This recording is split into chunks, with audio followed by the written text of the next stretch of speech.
வாழ்க சத்குரு. ஜாதகத்தில் கர்மாதிபதி தனாதிபதினு 2 பேர் உண்டு. இந்த கர்மஸ்தானாதிபதி எங்கன்னா நல்ல இடத்துல உட்காந்துட்டார்னு நினச்சிங்க.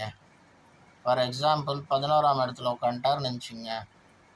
இது ஒரு நல்ல யோகம். வேலை செய்யாதையே, ரொம்ப கஷ்டப்படாதையே லாபத்தை அதிகமாக சம்பாதிப்பார் அந்த ஜாதகன்.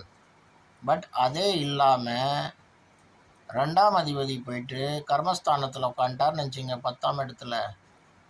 அந்த ஜாதகன் அவன் தினசரி கஷ்டப்படுறது தான் இருக்கும். அவன் கஷ்டப்படுறதுக்கு ஏற்ற மாதிரி ஊதியம் அவனுக்கு கிடைக்கும். ஆனால் கர்மம் செஞ்சு அவன் பணத்தை சேமிப்பான். இது ஜோதிடம் கணிப்பு சொல்லுது. காரணம் என்னன்னா, 2 கூடியவன் 10ல் உட்காந்து கர்மஸ்தானத்தில் உட்காந்ததுனால கர்மம் செஞ்சே ஆகணும். சில பேர் பார்த்தீங்கன்னா, அவன் 10 ரூபாய்க்கு வேலை பண்ணியிருப்பான், நான் 1000 ரூபா சம்பாரிச்சிருவான். சில பேர் பார்த்தீங்கன்னா 2000 ரூபாய்க்கு வேலை செஞ்சுருப்பான், அவன் 20,000 ரூபா சம்பாரிச்சிருவான். அந்த மாதிரி லாபஸ்தானத்தில் கிரகங்கள் வலிமை அடைஞ்சு உட்காந்துருச்சுன்னா மிகப்பெரிய லாபத்தை கொடுக்கும்.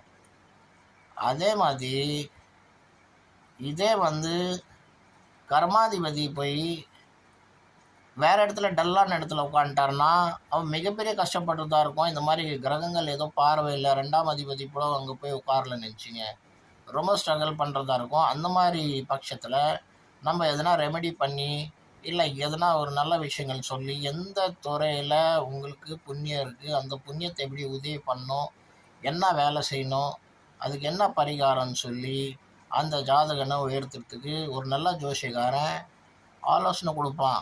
உங்களோட புண்ணியம் அங்கங்கே மாட்டிகிட்ருக்கு, அங்கங்கே பாவம் மாட்டிகிட்ருக்கு, இந்த இடத்துல புண்ணியம் இருக்குது, இந்த புண்ணியத்தை எப்படி ஒரு கிணறு நோண்டுறவன் எந்த இடத்துல தண்ணி இருக்குதுன்னு கண்டுபிடிக்கிறான், அந்த இடத்துல தண்ணியை கண்டுபிடிச்சிட்டு உங்களுக்கு சொல்கிறான், இந்த இடத்துல தண்ணி இருக்குது, இங்கே நீங்கள் கிணறு வெட்டினீங்கன்னா உங்களுக்கு தண்ணி வரும். அதே மாதிரி உங்கள் புண்ணியம் எங்கே ஒழிஞ்சிட்ருக்கு அதை கண்டுபிடிச்சிட்டு சொல்கிறவன் தான் ஜோசியக்காரன். அவன் கரெக்டாக சொல்லுவான், இந்த இடத்துல புண்ணியம் ஒழிஞ்சிட்ருக்கு, இந்த இடத்துல பாவம் இருக்குது, இந்த இடத்துல கிணறு வெட்டினேன்னா தண்ணி வராது, வெறும் மண்ணு தான் வரும்.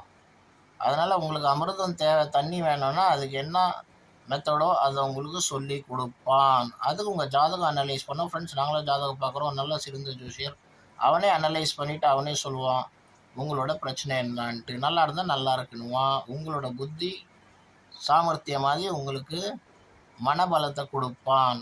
ஸோ இந்த மாதிரி 2ஆம் வீட்டுக்குரியவன் கர்மஸ்தானத்தில் உட்காந்தானா அவன் கர்மம் பண்ணி நல்ல வேலைகள் செஞ்சு புருஷார்த்தம் மூலிமா நல்ல செயல்கள் செஞ்சு